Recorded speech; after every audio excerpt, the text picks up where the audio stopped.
Before we get started, make sure you're signing up for the newsletter. It's right down below. Thanks for watching. Dean Legge here again over at Dog Post. How long is Georgia going to take, Kirby Smart and Mike Bobo, to decide when they're going to name a starting quarterback? This is a question that there's our friends from Red Zone giving us these shirts. Um, it's a good question. I don't think anything is going to pop up this spring. Um, if you may remember, you may not. Um, you know, there was no rush in 2020 to name a starter. I don't know if you remember that at all. That was after Jake Fromm's 3 years as starting quarterback. There was no real rush in 2016 to name anybody the starting quarterback. And if you may not remember this, I certainly do because I was there. In 2017, Jacob Eason wasn't really named the starter. Kirby said that he was, it looked like he was going to be the starter, and that was during media days in July. So there was no certain. I mean, that's where it was headed, and obviously he was at the beginning of the season. But um, you know, you've got really three. I don't. I think it really does from what Kirby's saying and what everybody else is saying too. It really looks like two guys are fighting out for it, which are Brock Vandergriff and Carson Beck. And what is Gunnar Stockton bringing to the table in terms of fighting for this spot? I mean, it's certainly possible he's fighting for uh, time in terms of when is he going to play. Whenever he plays, you'll know that Georgia will have won the game by quite a bit, according to the way that they're moving things right now. But over time, it could be, hey, who's the backup quarterback? Because as I've discussed, I can't tell you how many times on this show, the backup quarterback at Georgia has the backup player quarterback at Georgia in the last 7 years, I guess it is, has played for has started in a national championship game twice. So being the backup of Georgia is no guarantee that you're going to be the backup forever. And we've seen that because of injury, but I think it speaks to Georgia wanting to have depth no matter the position. And they certainly have depth now. I was talking with Matt DeBerry earlier, well, over the weekend, and he was saying, do you think anybody would leave if they didn't win the job in the spring?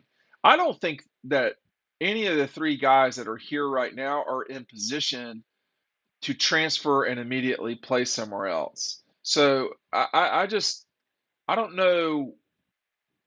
I don't think that benefits Vandergriff right now. I don't think that would benefit Carson at all. Um, and I don't think that would certainly benefit Gunner probably the least. I think if it was clear that Brock Vandergriff was a starting quarterback and you're Carson Beck, I think it would totally make sense to transfer. I mean, that makes plenty of sense. But we're not in that position right now. Georgia is not even. I mean, Kirby has been very clear that no one has locked the job down yet. So I don't think that we're in. How long will this go on? I mean, it could be for a while. You know, the thing that you know Kirby said that's really important is he said, talking about the quarterback specifically, he says it's not like one guy is sticking out. So you know, I take that as being a little bit negative, to be honest with you, because if someone were sticking out, it'd be evident who the starter was. Now, he could mean, hey, they're both really, really playing well. I don't know. Here's a full quote. He said, "The ebb and flow. I can think of some really good things that both Carson Beck and Brock Vandagriff did. I think some really poor things each one did. It's not like one guy is sticking out. Carson had really good command of the offense. He understands it inside and out. He communicates it. He gets things correct. He had a couple poor decisions and choices today, but he's also made some plays, made some really good throws. He has some really good presence in the pocket, moves around. Brock made some plays. He made some plays getting out of the pocket, talking about him running. Made some good throws. He had a couple of downfield throws. I think he wished he could get back to us, give us a chance in some 50-50 situations, keep the ball inbound with that. He did a really good job in the 2-minute offense. He also talks about Gunner making plays. He said he made plays with his feet. He's still the administration of the offense, getting everybody lined up, getting going, getting the call in, which is not all on him. He's grown. He's getting better. He made some nice throws. I'm going to keep repeating myself. We have three pretty good quarterbacks, and they've grown, each of them, and all three in their different own ways. I mean, it just sounds like it's not quite crisp with Gunner Stockton yet, and it might not be fully Gunner's fault. With that said, if you're with the threes, there's a reason when you're with the threes and sort of moonlighting with the twos. So you've got to make your way up to the twos and ones if you're Gunner. It might be asking a lot right now uh, for him to do that. A year into this thing, that might be asking a lot, particularly because of how well Beck played in 2022. So this is again, I've talked about this. I've said this many times. This is why it's very important. I think G Day. I think G Day, although it has to be kept in perspective, we're only talking about I think it's 8% of practice this spring, if my math is correct. Oh, well, I'm sorry, 7% of practice this spring. That's not a lot of, that's one thing to go on, but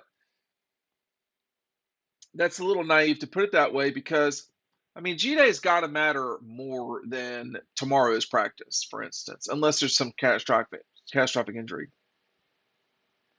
G-Day's got to matter more because it's live, there's people there. I mean it matters, and it's the for lack of a better term, the bullets are flying. And I think that, I just you don't want to make too much of G Day, and you don't want to make too little. What is the appropriate amount to make from it? Aaron Murray had some really dud G Days through the years. I remember them, and particularly the G Day in spring of 12, and they went on to win, the East and really move forward. So you can only, you know, judge so much on G Day, but I think where the nuance is here is that this G Day is a little different because uh, whereas folks like me and Matt and just sort of collective uh, insider base may feel like Beck is the one to beat, he's not won the job, and so even if he he certainly looks like he probably will be the starting quarterback, whatever heads you want to put on it. We don't know what it's like for Carson Beck out there. So the more you get to study him, the more you get to see him, the more time you spend watching him, the better it is. Now, I would say the same exact thing against as it relates to Vandergrift because I've seen Brock Vandergrift play a lot. Now, a lot of that obviously was in high school, but I've seen Brock Vandergrift play a lot, and his physical attributes are nothing to joke around about. So I think this is really about him. Well, first of all, it's hard because you're talking about a one-on-one fight with, Carson Beck, someone who's, you know, been around the block for a while. His third spring we're going into, his fourth full year at Georgia. That's a lot. That's a lot of snaps. That's a lot of balls coming off your hand. And, it's going to be a lot for Vandegrift to knock him out of the spot. But there's the Brock Vandegrift's physical ability, his ability to run, the athleticism in that family, generally speaking, is impressive. And watching him outrun defenders I mean, last G Day was something else. I think it was last G Day. It might have been the G Day before that. But I mean, Vandergriff can, if we're picking people to run the hurdles, I got Brock Vandergriff. Okay. The thing is, they're not out there running the hurdles, and he's going to have to play quarterback, and we will get a good glimpse at what that's like in a couple of weeks. Now, if what has been said in the recent past is true, then he needs to be, a little bit more accurate with the ball, etc. So there's stuff to work on. There's stuff to work on with all these guys. Okay. I mean, Stetson Bennett was annoying people heading into the Ohio State game, and Georgia scored about 100 points their last two games. So some of this is, people behind the scenes sort of complaining because that's what well, I'll just say that's what coaches do. But,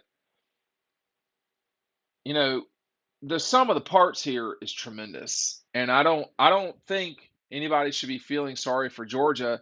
And I think all these guys, particularly Stockton, they have a tremendous opportunity this next, however we don't have much of spring to go. And then you've got the capability of melding and molding with your teammates. That's what's coming up for this group of quarterbacks, and I think it should be a really exciting time for those guys. A little bit nerve wracking if you're Georgia, but look at that schedule. I mean, if you can't get ready by October, you're just not going to be good. So there's a lot of transition at quarterback in college football this season, and Georgia's no different. Thanks for watching.